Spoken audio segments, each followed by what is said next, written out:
कैसे देखते हैं उत्तर प्रदेश सरकार का ये स्टेप घुसपैठियों के खिलाफ? देखिए, ये स्टेप उत्तर प्रदेश सरकार का बहुत ही सराहनीय स्टेप है। हालांकि योगी जी का कहना है कि देश के अंदर जो घुसपैठियाँ हैं उन्हें देश से बाहर निकाला जाए। सर्वप्रथम सबसे बड़ी बात तो यह है कि हमारे पूरे भारतवर्ष में सबसे ज़्यादा प्रभावित जो राज्य हैं वो बॉर्डर से जुड़े हुए पश्चिम बंगाल, असम, ये जो राज्य है ना, ये ज़्यादा प्रभावित राज्य हैं। यहाँ से ये जब घुसपैठिए अंदर आते हैं तो ये पूरे भारतवर्ष के अंदर जो है कि इनकी जड़ें मजबूत होती जाती हैं।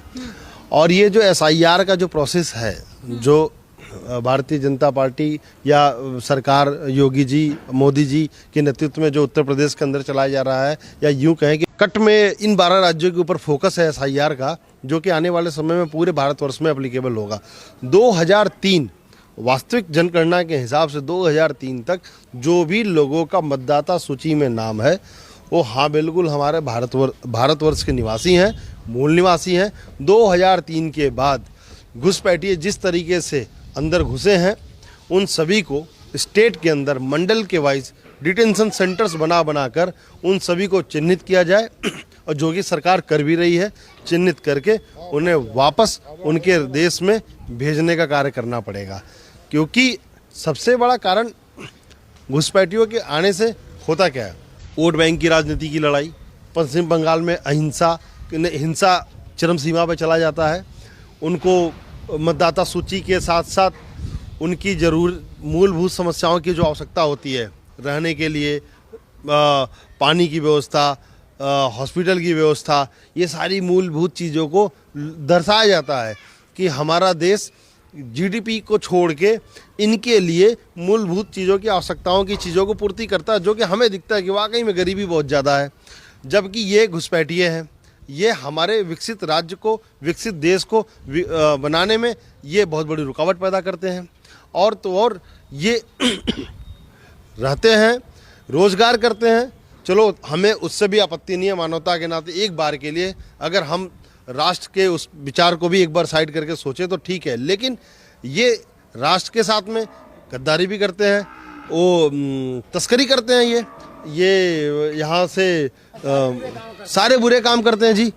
सरकार का यही मानना है सर कि ये जो अवैध लोग हैं, अवैध तरीके से यहाँ पे वोटर बने हुए हैं, घुसपैठिए हैं, वो सरकार के आम लोगों का जो संसाधन है उसका उपयोग वो कर रहे हैं, आम लोग वंचित रह जा रहे हैं, जो एक मेन कारण है कि इनको यहाँ से निकालना चाहिए। इसका कितना सहयोग है?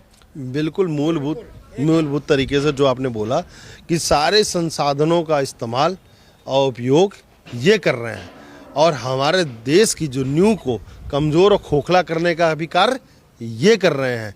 आज के डेट में अगर किसी सोसाइटीज़ में, आपको मैं बताऊं, अभी हाल ही फिलहाल की बात है, गौर सिटी के अंदर एक सोसाइटी के अंदर एक रेजिडेंस ने किसी मेड को चोरी करते हुए पकड़ लिया और उसे कुछ बोला। वो वहाँ से जाने के बाद कितने रोहनिया, कितने जो है कि प्रवासी जो यहाँ पे आए हुए हैं बांग्लादेशी, मतलब सैकड़ों की संख्या में वहाँ पे आ जाते हैं, और रोड और उस गेट की सिक्योरिटी और उस प्रशासन सबको दरकिनार करके वो पूरी तरीके से उस फ्लैट के अंदर तक घुसने का कार्य करते हैं। आप इनके मनोबल जो होता है, इनकी मानसिक स्थिति की आप पराकाष्ठा को सोच सकते हैं कि किस तरीके से इनके अंदर गलत तरीके के कार्य करने की प्रबल भावना बहुत ज़्यादा ऊंची होती है। तो लेकिन दूसरी तरफ अगर हम विपक्ष की सुने तो SIR को लेकर अखिलेश यादव बार बार कहते हैं कि ये वोट चोरी का एक जरिया है, और यही उत्तर प्रदेश में हो रहा है, बिहार में वही हुआ, अब उत्तर प्रदेश की बारी है। देखिए जी, विपक्ष का कार्य है, मैंने आपको बोला, वोट बैंक का भी राजनीति बहुत तगड़ी चलती है। आपको अगर आपके देश के लोगों के वोट नहीं मिलने वाले हैं तो आप घुसपैठियों के ही वोट से चुनाव लड़ोगे, तो ये तो आपकी मानसिकता दर्शाती है कि आप देश हित में बात करना चाहते हो या देश के विरोध में आपके जाना चाहते हो।